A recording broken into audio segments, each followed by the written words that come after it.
سلامونه وړاندې کوم. نن چې تاسو ټولو ملګرو په خپلو راتلو موږ ته کوم عزت، شهرت، مرتبه او حوصله راکړه، د هغې د احاطې او بیانولو توان زما په ژبه او قلم کې نشته. خو په لنډو ټکو کې بس تاسو د ټولو تشکر او یو جهان مننه ادا کړم، خصوصا د عباسین صاحب، د قیس صاحب، د علم ادبي ټولنې ملګري او نور چې کوم د لرې نه میلمانه راغلي، د هغو ډېر زیات چې په لنډ تنګ وخت کې زموږ په نیمه خوله وینا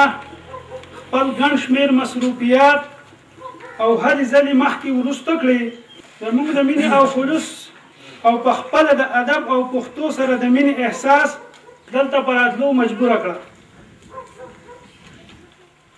او موږ ته دا همت او حوصله راکړه چې که موږ د پښتو او پښتنو ملک او قوم او کلهمې نړۍ دپاره یو قدم پورته کړو، نو د عباسین صاحب په شان پوهه، اخلاصمند، حوصلهمند او جرأتمند خلق زموږ ملاتړ ته تیار دي. راځئ چې د نوي کال نوی ژوند آغاز په دې ناره وکړو چې تیر ټول توپانونه او افتونه بهیروو او په نړۍ کې د پښتنو خصوصا او پاکستانیانو او مسلمانانو ته راپورته شوي توپانونو مقابله به په نره، په حکمت، علم او اخلاص، په اتفاق او اتحاد سره کوو. لکه څنګه چې عباسین صاحب وایي چې زه په خپله عباسین یم ملګرو، زه به څه د توپانونو نه یریږم. ملګرو، د نن ورځ راغونډېدلو مقصد دا نه و چې موږ تاسو ته څه ووایو یا واورو،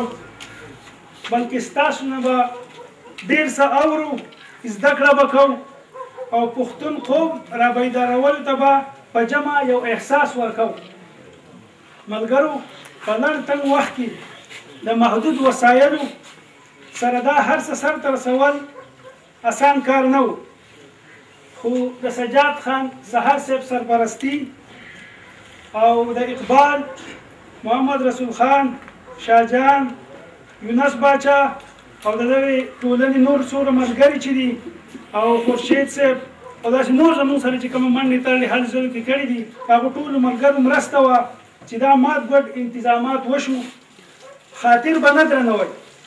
د راتلو یو ځل بیا یو جهان مننه. عرض دی چې د حالاتو سمندر کې طوفان راغی، رب دې خیر کړي بحر و بر کې طوفان راغی، یم حیران چې دا په څه ګناه کړیږو، دا په موږ چې سم او غر کې طوفان راغی. او ای پښتونه د غفلت په خوب ودئ، ای پښتونه د غفلت په خوب ودئ، اوس خو پاسه چې د در کې طوفان راغی. او پښتنو پیغلو صادر په سر مضبوط کړئ، پښتنو پیغلو صادر په سر مضبوط کړئ، د اغیارو په نظر کې طوفان راغی.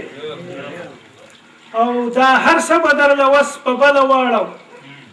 دا هر څه به درله وس په بله واړم، که زما په پښتون سر کې طوفان راغی. تشکر، مننه. دا هر څه به درله وس په بله واړم، که زما په پښتون سر کې طوفان راغی. او ټوله شپه مې شمع وساتله بله، ټوله شپه مې شمع وساتله بله، بدنصیبه و سحر کې طوفان راغی. او بس خلیله د جومات ګوټ کې دې رشه، بس خلیله د جومات ګوټ کې دې رشه، حجرې اوسوې په ګودر کې طوفان راغی. څو شعرونه چې حالات مې ستړی کړي د ځان سره مې جنګ راشي، د قوم غمونه مې په سر د خوب به څنګ راشي. حالات مې ستړی کړي د ځان سره مې جنګ راشي، د قوم غمونه مې په سر د خوب به څنګ راشي. او ځوانې جذبې مې جو بل زړه ته حوصله ورکړي، خو ځوانې جذبې مې جو بل زړه ته حوصله ورکړي، خو زه چې قدم په مخ کې ږدمه نو ګړنګ راشي. او د خپل لاس کرخو کې زما نصیب هم ولټوه، د خپل لاس کرښو کې زما نصیب هم ولټوه چېرته کوسېله چې پالي او یا ملنګ راشي او خمارو سترګو دې څه داسې نشه کړی یمه خمارو سترګو دې څه داسې نشه کړی یمه زړه کې ګلونه شو کوم په لاس کې بنګ راشي او ظالم سامراجه بغاوت ته دې جوړ کړی یمه ظالم سامراجه بغاوت ته دې جوړ کړی یمه ظلم چې زیات شي د خپل حده سړی تنګ راشي او په دې امید محفل کې شمع ټوله شپه بلیږي په دې امید محفل کې شمع ټوله شپه بلیږي خلیله ستا غوندې ضرور به یو پتنګ راشي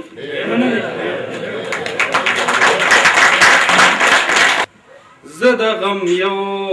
تور ماښام یم زما تور نن او پرون دی ته سحر دا خوشحالویې ستا پیغام د سباون دی زه د غم یو تور ماښام یم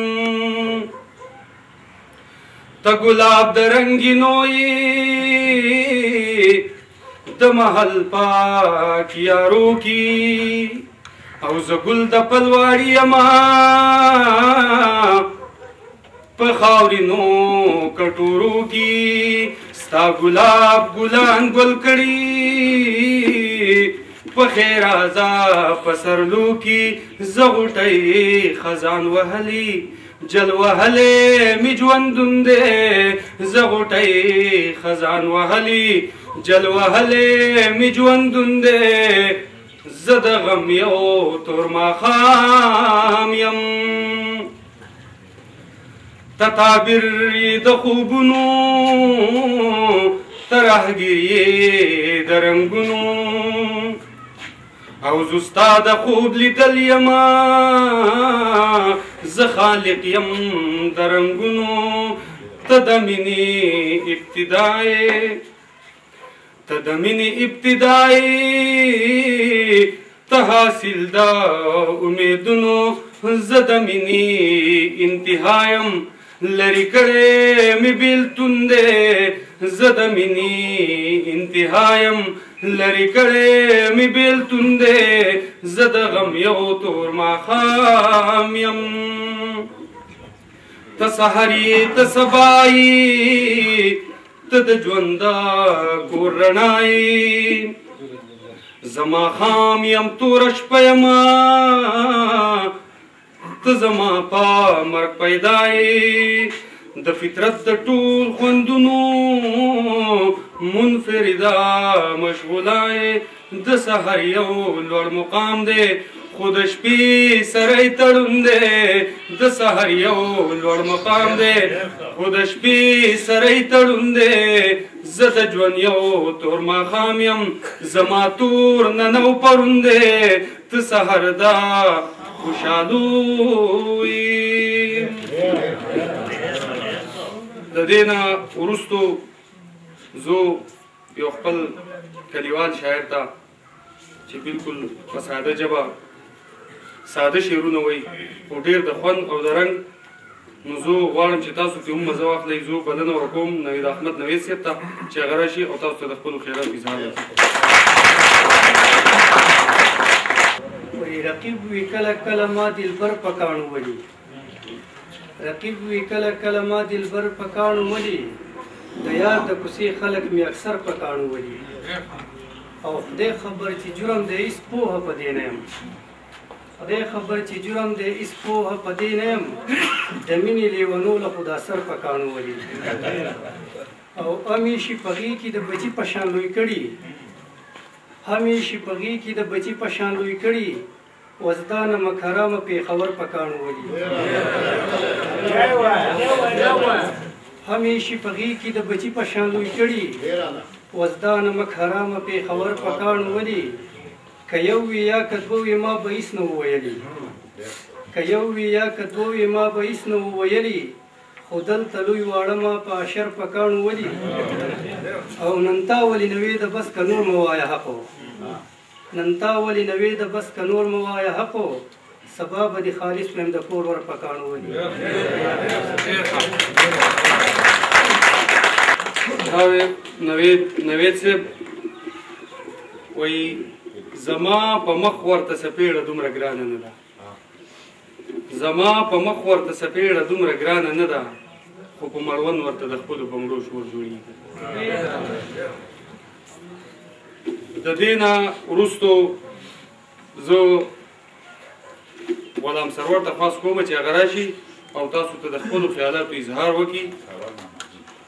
سرور ماماجي ته خواست کوم چې هغه ما رقیب ستا د لاسه یار یاري مې ګرانه کړې ده او زه به ځم راځم خپله دې ولې ورانه کړې ده په پښتونخوا کې د جانانه ګرځولی نه شم د خپله لاسه دې په غم الوځولی نه شم دا پېښور ګورې اوس هغه پېښور خو نه دی بیا دې ټوټې ټوټې وجود راغونډولی نه شم د چا لاسونه د چا خپې چا پورې سر به نه وي ټول پښتانه دي تماشې ته ودرېدلی نه شم نه یې بازار نه یې جومات نه یې پلازه پرېښوده د ګڼې خواله دې په دې وجه بوتللی نه شم ماشومان ټول یتیمانان شوه ځوانان څونه مړه شوه دغه ظلمونه په پښتون برداشت کولی نه شم ښکلی ښایسته پېښور چا د نظره کړلو نظریان ډېر دي د هغو مخه نیولی نه شم وایي سرور د نصیحت کمې منظور کې ګوله په خپلو وینو د جانانه لمبولی نه شم په لحاظ د وزن ټول خلک درانه دي د احساس غیرت او پوهې درانه ګورم پښتو ژبې پښتانه خو بدلو دي انقلاب له د پښتو پښتانه ګورم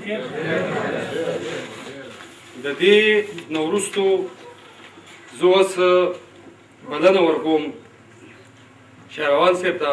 چې هغه راشي او تاسو ته د خپلو خیالاتو اظهار وکړي شهروان صاحب وای خلک خوارو زار دی چرته چې پښتون دی در خوانه پې ګزار دی او شو زری زری شو زری زری نو هر ځای کې پښتون د خپل قسمته کړېدلی دی څوک یې پر یاد نه اوري که په چغو جړېدلی دی شوی پې بمبار دی یو بل نه خبر نه دی که زوی دی او که پلار دی شو زری زری او شو زری زری نو سواد دی که بونیر دی ټول د سیلمه متاثره شو لاړه په کیمپونو کې آباد سره د دیره شو دا چال دا غیار دی کلی دی که خار دی امن پکې نشته که جومات دی که بازار دی شو زری زری او شو زری زری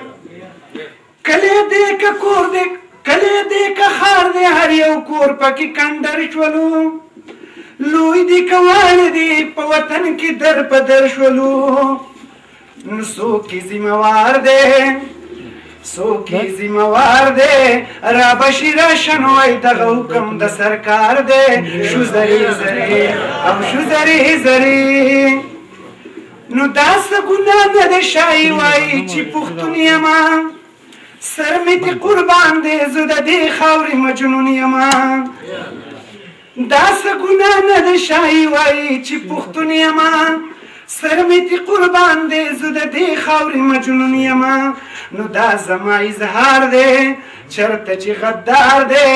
زیبه د دې خاورې یې خوړلی دلته مار دی شو زری زری او شو زری زری دا څه ګناه نه ده شایي وایي چې پښتون یمه سر مې دې قربان دی زه د دې خاورې مجنون یمه نو دا زما اظهار دی چرته چې غدار دی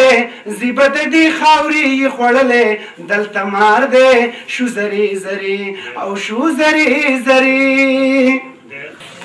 وایي چې صداقت دې په راتلو کې نشته جوړې نصیب مې په لیدو کې نشته او زما د زړه نه چې به پورې وتو